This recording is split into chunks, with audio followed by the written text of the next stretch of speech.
Eh bien, le livre de l'Apocalypse. Un livre difficile, étrange, mais de grande actualité. Nous sommes entrés en effet dans des temps difficiles. Alors, nous allons lire deux petits passages dans le chapitre 4 et quelques versets dans le chapitre 5 du livre de l'Apocalypse. D'abord au chapitre 4. Après cela, je regardais, c'est donc Jean qui parle, et voici une porte était ouverte dans le ciel.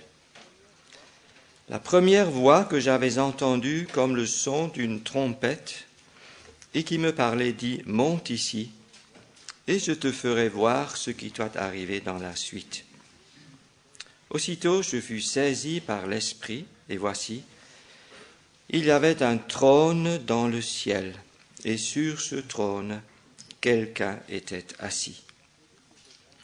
Celui qui était assis avait l'aspect d'une pierre de jaspe et de sardoine, et le trône était environné d'un arc-en-ciel semblable à de l'émeraude. Autour du trône, je vis 24 trônes, et sur ces trônes, 24 vieillards assis, revêtus de vêtements blancs, et sur leurs têtes, des couronnes d'or. Du trône sortent des éclairs, des voix et des coups de tonnerre. Devant le trône brûlent 7 lampes ardentes, qui sont les 7 esprits de Dieu. Il y a encore devant le trône comme une mer de verre semblable à du cristal. Au milieu du trône et autour du trône, il y avait 4 êtres vivants, remplis Dieu devant et derrière. Le premier être vivant est semblable à un lion. Le second être vivant est semblable à un veau. Le troisième être vivant a la face d'un homme. Et le quatrième être vivant est semblable à un aigle qui vole. Et nous lisons encore quelques versets au chapitre 5. Au verset 5. Et l'un des vieillards me dit, « Ne pleure point, voici, le lion de la tribu de Juda, le rejeton de David, a vaincu pour ouvrir le livre et ses 7 sceaux. Et je vis au milieu du trône et des 4 êtres vivants et au milieu des vieillards un agneau qui était là, comme immolé. Il avait 7 cornes et 7 yeux, qui sont les 7 esprits de Dieu, envoyés par toute la terre. Il vint et il prit le livre de la main droite de celui qui était assis sur le trône. Quand il eut pris le livre, les 4 êtres vivants et les 24 vieillards se prosternèrent devant l'agneau, tenant chacun une harpe et des coupes d'or remplies de parfums, qui sont les prières des saints. Ils chantaient un cantique nouveau en disant « Tu es digne de prendre le livre et d'en ouvrir les sceaux, car tu as été immolé, et tu as racheté pour Dieu par ton sang des hommes de toute tribu, de toute langue, de tout peuple et de toute nation. Tu as fait d'eux un royaume et des sacrificateurs pour notre Dieu, et ils régneront sur la terre. » Frères et sœurs, nous allons jeter un petit coup d'œil sur 2 scènes glorieuses d'une indescriptible beauté qui sont décrites là dans un langage un peu imagé. Je pense qu'il devient de plus en plus nécessaire que vous et moi nous occupions des choses célestes, que nous ayons nos yeux fixés sur les choses célestes. Parce que sur la terre, ça ne va plus du tout. Tout va de plus en plus mal. Et le Saint-Esprit nous donne dans ces chapitres un merveilleux enseignement et un merveilleux encouragement, qui sont particulièrement précieux, qui étaient précieux pour les chrétiens de tous les temps, et qui sont, je pense, particulièrement, ou qui seront particulièrement précieux à ceux qui sont appelés à vivre sur la terre dans les temps de la fin, temps dans lesquels la chose se précise de plus en plus, nous sommes en train d'entrer. Ces deux tableaux se complètent l'un l'autre. Et dans les deux scènes, nous voyons quelque chose d'infiniment majestueux et impressionnant. Nous voyons un trône établi, solidement établi, dressé dans le ciel. La scène, donc, est essentiellement céleste, mais elle inclut aussi la terre. Il faut un petit peu voir ça entre les lignes.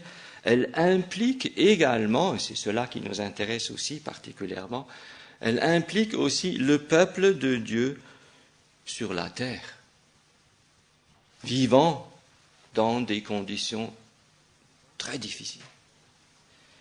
Nous avons ici deux aspects différents du trône de Dieu.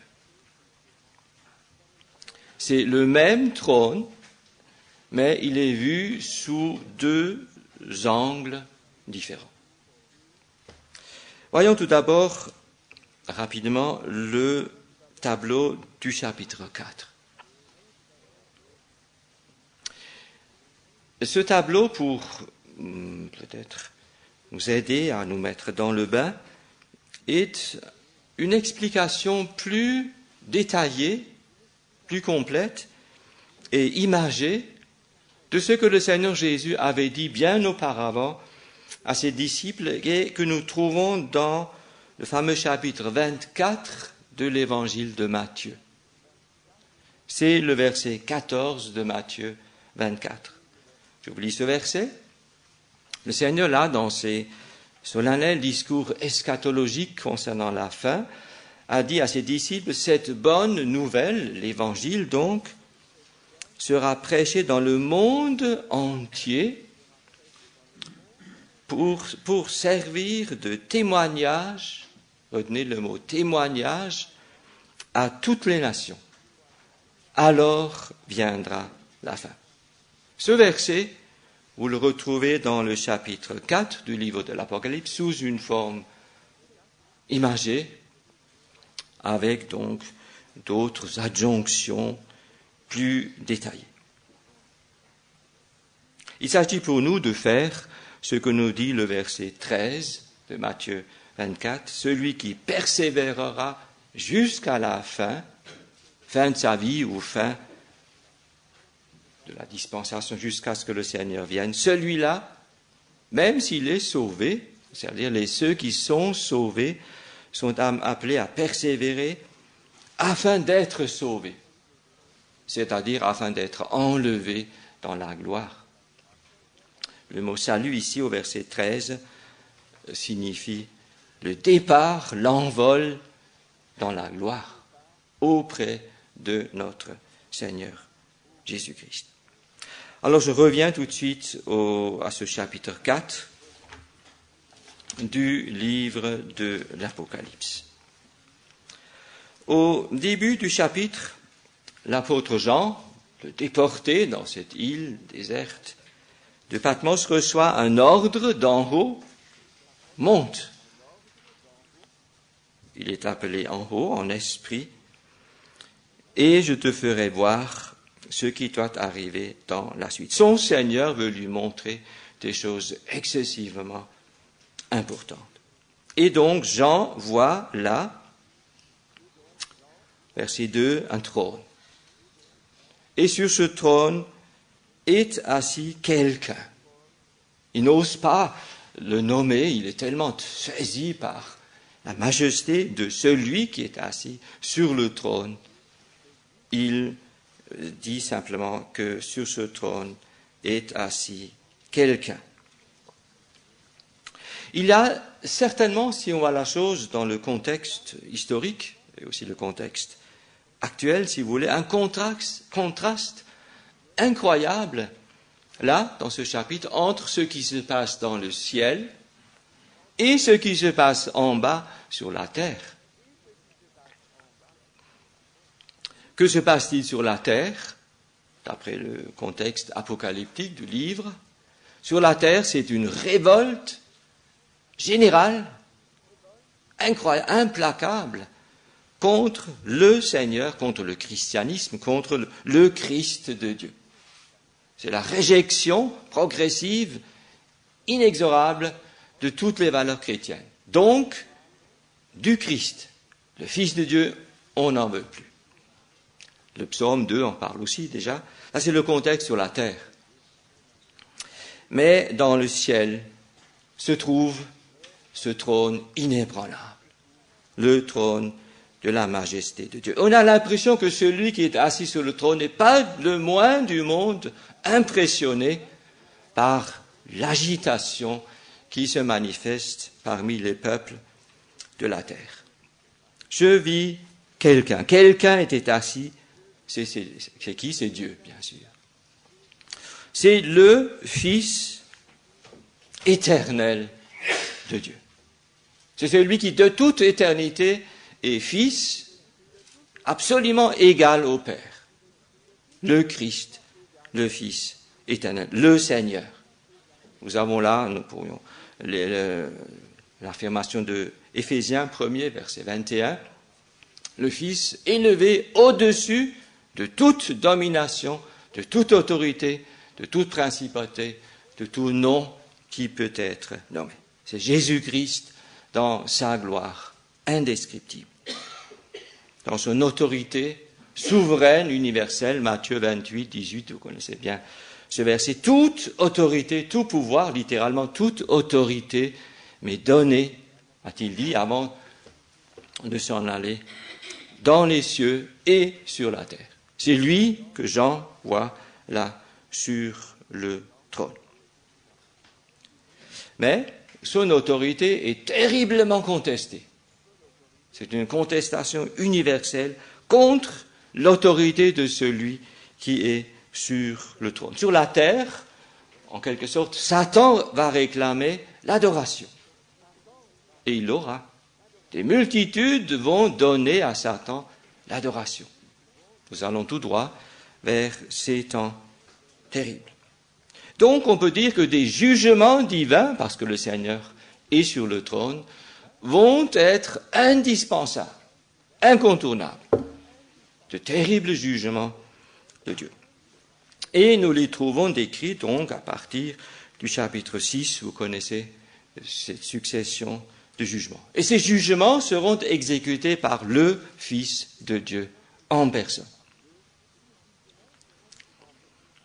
Ce qui est intéressant dans cette vision du chapitre 4, c'est que les saints, les enfants de Dieu, ceux qui ont placé leur confiance en Christ, semblent directement associés à celui qui juge, associés au jugement de Dieu. Ils ne sont pas concernés par les choses, ils ne sont pas touchés, mais ils sont associés au jugement de Dieu.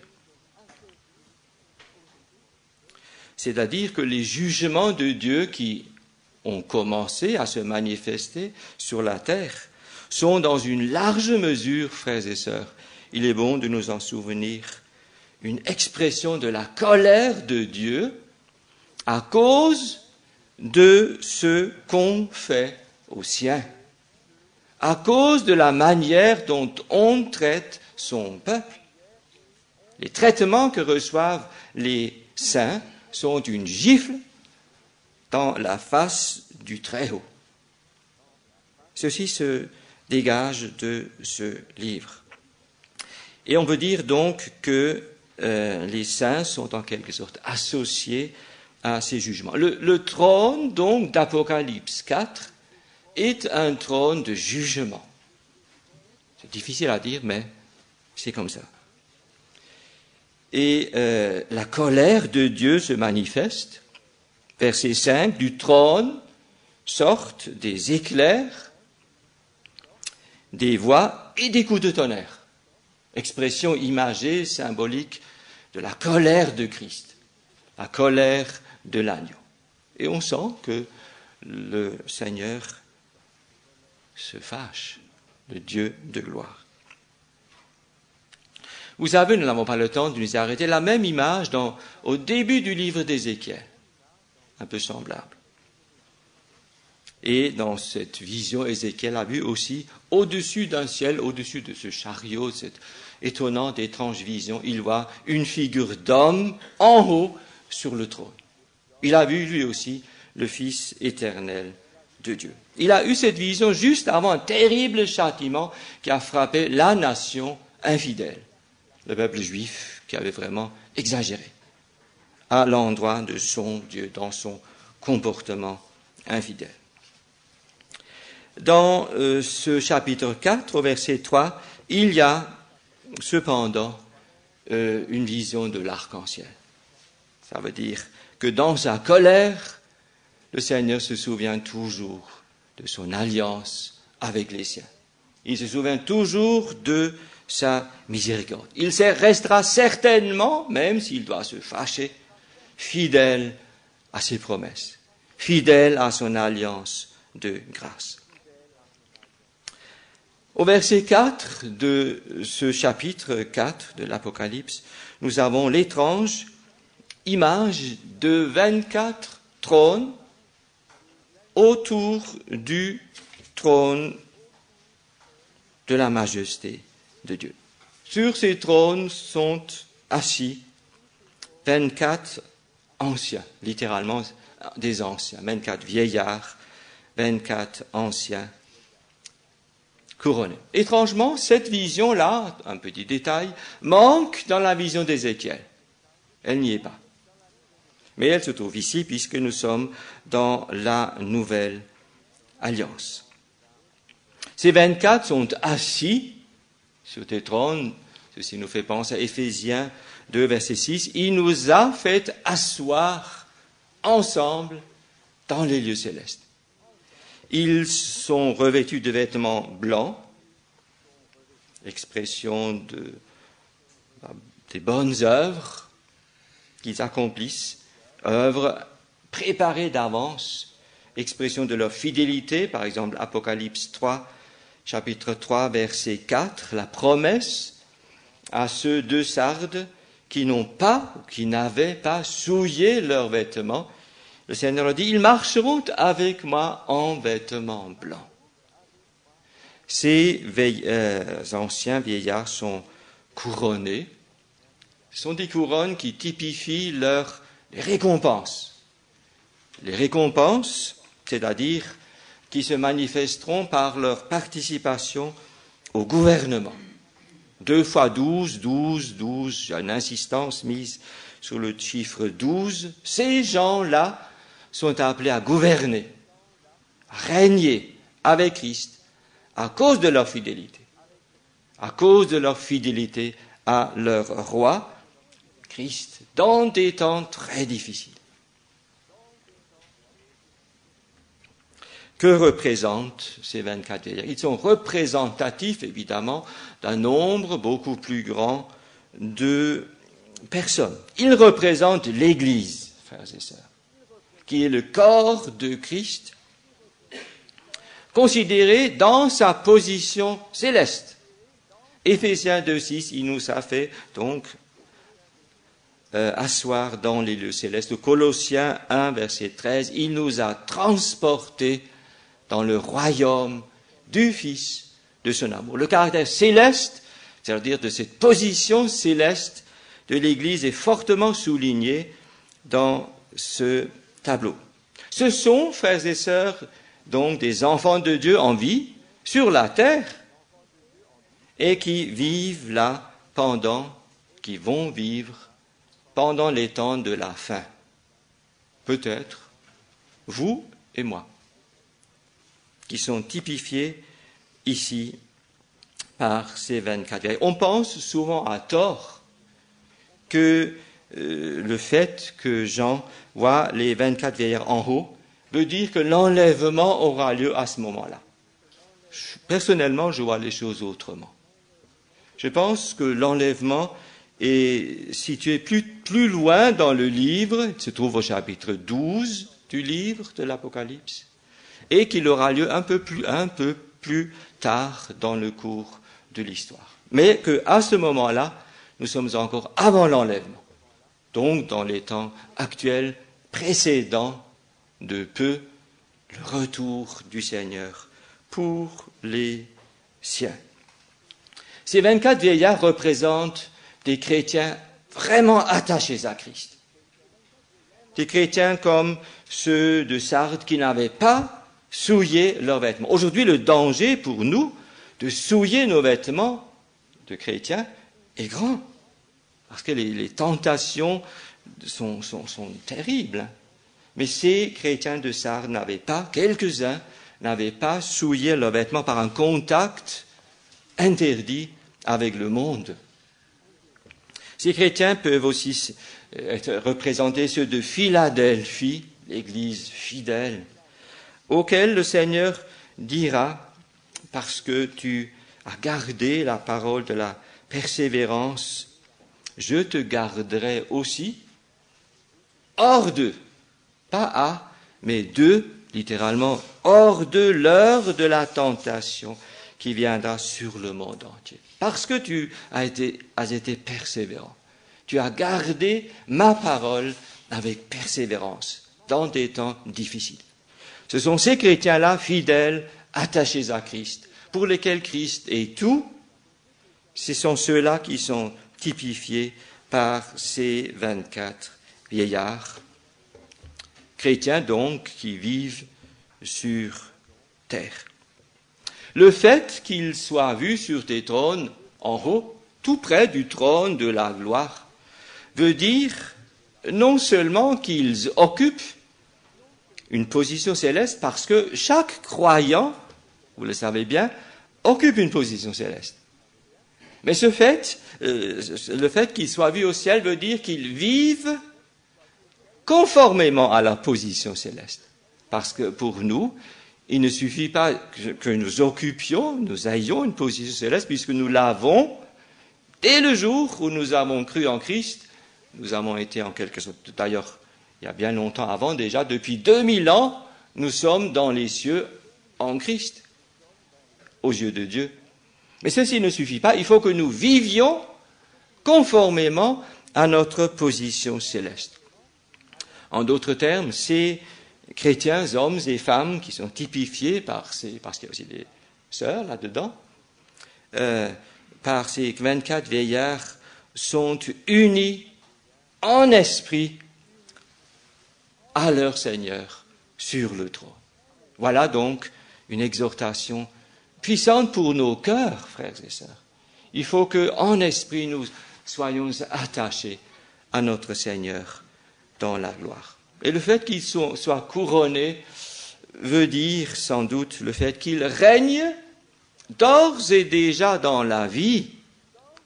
Vous connaissez tous Romains 5, verset 17, ceux qui reçoivent l'abondance de la grâce. Combien plus ces gens-là, ces chrétiens-là, régneront-ils dans la vie? Ils seront toujours au-dessus des événements.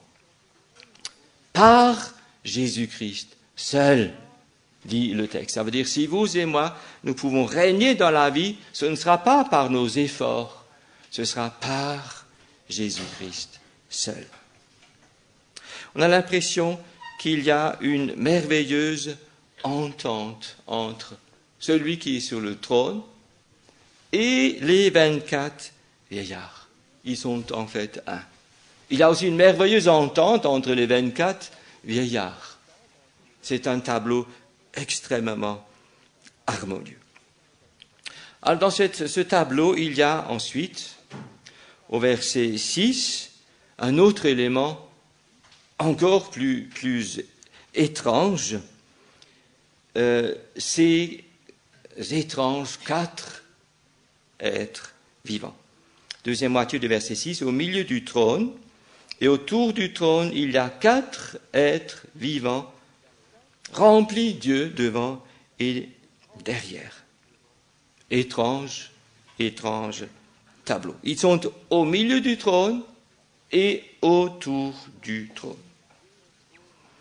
Il est dit de 3 d'entre eux qui sont semblables à quelque animal et un autre qu'il a la face d'un homme.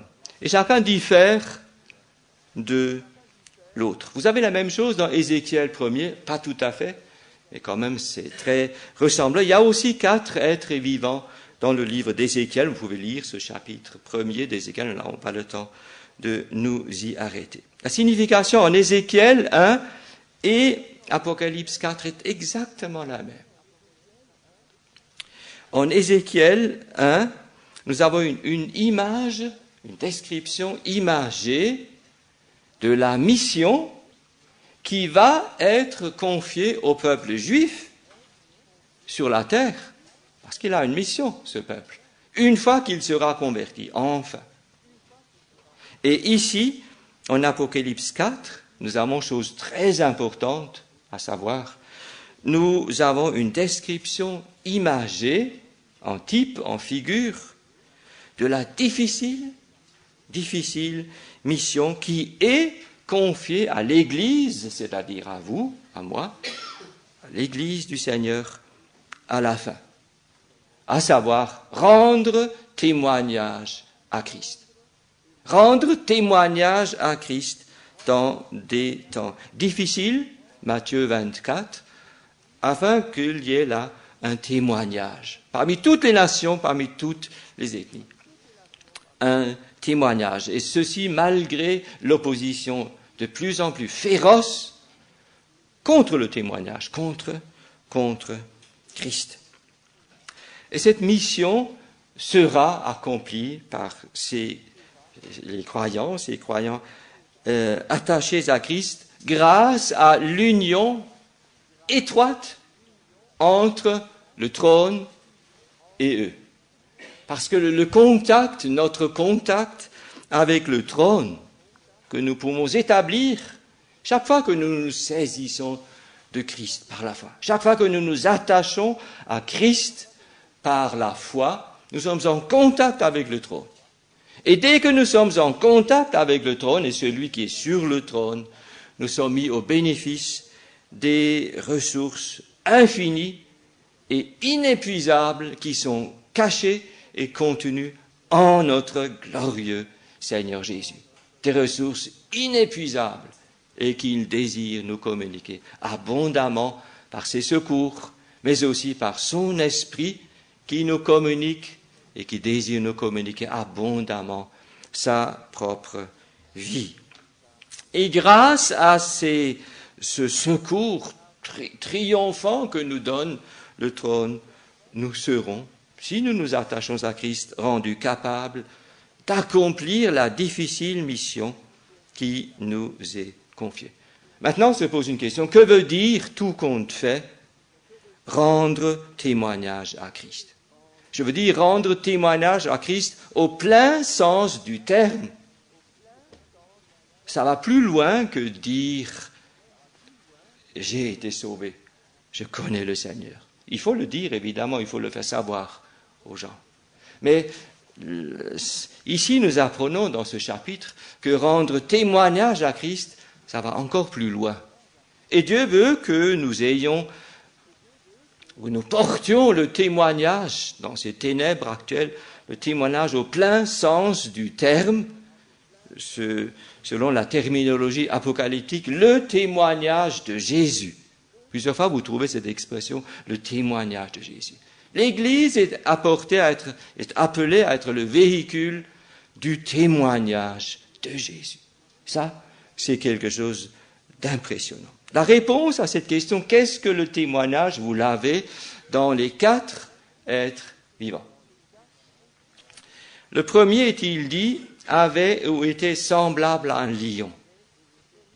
Ça, c'est l'évangile de Matthieu, le roi. Le deuxième avait été semblable à un veau, à un bœuf. Ça, c'est l'évangile de Marc. Marc, c'est Jésus-Christ, le serviteur, l'esclave de Dieu. Le troisième avait la face d'un homme. Ça, c'est l'évangile de Luc. Luc, Jésus-Christ, le Fils de l'homme, qui est devenu en tout point semblable à nous. Et le quatrième animal, ou plutôt être vivant, était semblable à un aigle qui vole. Tout le monde sait que les aigles volent très très haut. Vous avez là l'évangile de Jean, Jésus-Christ, le Fils éternel de Dieu, qui de toute éternité est dans le sein du Père, absolument au ciel. Il appartient entièrement au ciel, quoi qu'il se soit dans sa grâce incarnée. On peut donc dire que les 4 êtres vivants représentent une quadruple expression de Christ. Tout comme les 4 évangiles nous donnent une quadruple présentation de Jésus. Maintenant, frères et sœurs, allons plus loin et souvenons-nous que Dieu a un grand désir. Dieu désire que son Fils, qu'il aime de tout son cœur, c'est son bien-aimé, le Fils de son amour, il désire ardemment, peut-être particulièrement dans des temps d'apostasie comme les temps actuels, que son Fils soit exprimé sur la terre, continuellement exprimé, même dans les ténèbres de l'Apocalypse, jusqu'à la fin, jusqu'à ce qu'il vienne, même si les ténèbres sont épaisses et l'hostilité très grande. Eh bien, c'est justement ce témoignage-là, c'est-à-dire exprimer Christ, qui est confié par Dieu aux saints. C'est-à-dire, il est confié par Dieu à l'Église. Il est confié par Dieu aux saints, soudés les uns aux autres en un organisme par l'amour de Dieu, qui est répandu dans le cœur des uns pour les autres.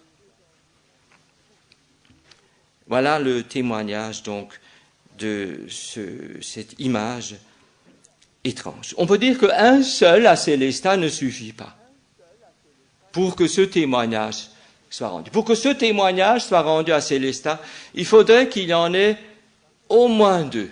Dieu merci, il y en a beaucoup plus que 2. Plus ils sont nombreux, plus la lumière jaillit, plus le témoignage est puissant. Une chose est indispensable pour qu'il y ait ce témoignage, c'est que tous soient un. Au début, maintenant, vous savez pourquoi le Seigneur insiste tellement sur le « aimez-vous les uns les autres ». Et pourquoi le diable nous excite tellement les uns contre les autres. Dès qu'il y a des unions, disputes, mésententes, animosités, etc., le témoignage est bloqué. On peut dire donc que ces 4 êtres vivants nous donnent une réponse de ce qu'est le témoignage de Jésus. Le premier être vivant, je reviens encore une fois, on va récapituler rapidement les 4, était semblable à un lion. Le lion, c'est donc le témoignage, l'expression de la royauté. C'est tout simplement un rappel que Dieu tient à ce que lorsque nous nous retrouvons ensemble, lorsque nous sommes ensemble, nous exprimions clairement le fait que Jésus-Christ est roi. Jésus-Christ est le Seigneur souverainement élevé. Toute l'importance extrême de l'adoration que nous avons avant la deuxième moitié. C'est très important, cette adoration. Elle est extrêmement importante. Nous devons exprimer ensemble, et nous le faisons si nous sommes un et que nous adorons le Seigneur ensemble. Et que nous sommes aussi en communion à 2 ou 3 pour prier ensemble, pour discuter ensemble de nos problèmes.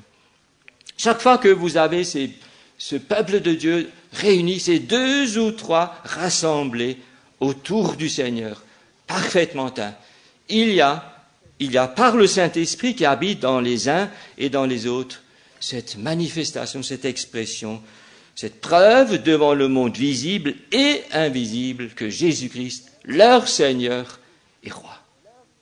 Et aussi, évidemment, qu'il est le chef de toute domination et de toute autorité, qu'il est celui qui a accompli un triomphe absolu sur toute la hiérarchie des puissances des ténèbres.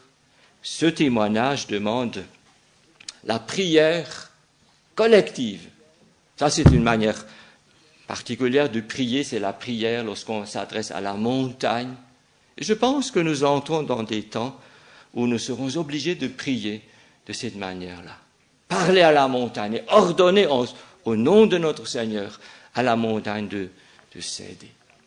Ça, c'est ce premier être vivant qui avait l'aspect d'un lion. Le deuxième être vivant était semblable à un veau. Ça veut dire que là, chaque fois que nous sommes ensemble, nous qui lui appartenons, les gens qui devraient venir et qui ne connaissent peut-être pas encore le Seigneur devraient se rendre compte, ces gens-là, ils appartiennent à Christ. Il devrait y avoir ce témoignage que nous lui appartenons. Est-ce que nous lui appartenons entièrement? Parce que le veau, il fait exactement ce que son chef lui dit de faire. Hein. Il ne discute pas. Le fait qu'il est semblable à un veau, ça typifie l'absolue soumission au chef, Christ. Je passe au quatrième être vivant, semblable à un aigle qui vole. Ça veut dire que les gens qui viennent parmi les croyants qui sont réunis et qui ne connaissent pas encore Christ sont étonnés. Ils ne comprennent pas ce qu'ont ces croyants-là. Ils les dépassent. Ils se rendent compte que ces gens vivent en quelque sorte tout en ayant les pieds par terre. Pourtant, leur cœur est dans un autre monde. Ils sont unis à Christ. Ils sentent que nous formons un peuple céleste et que notre patrie n'est pas sur la terre. Nos intérêts ne sont pas tellement sur la terre. Nos intérêts sont ailleurs. Nous voyons plus loin.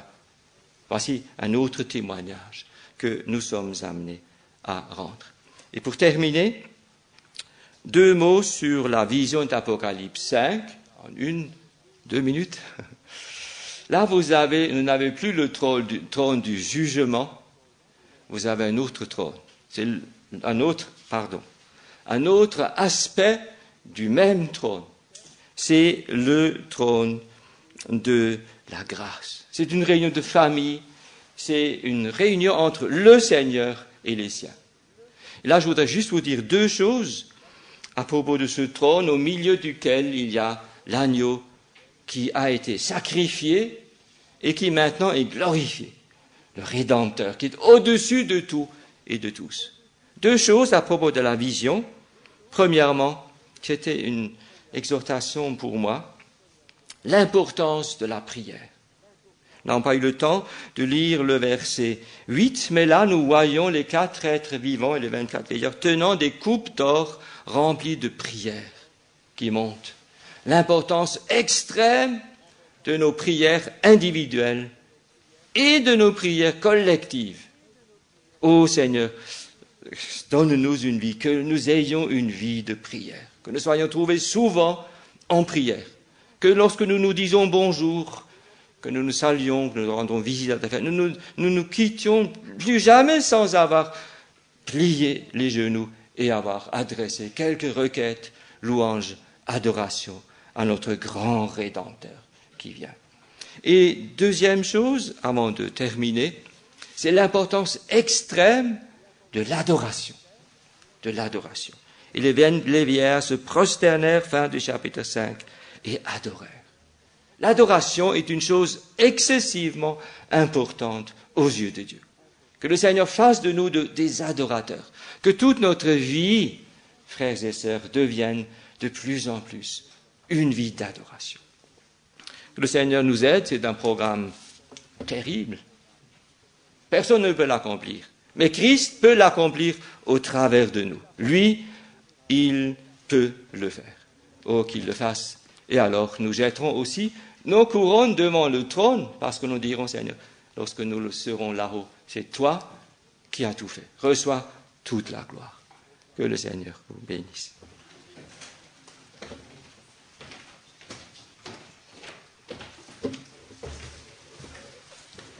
Merci à notre frère pour ce que le Seigneur lui a mis à cœur. Nous nous lèverons, si vous voulez bien. Et nous nous lèverons devant le Roi des rois, devant le Seigneur des seigneurs.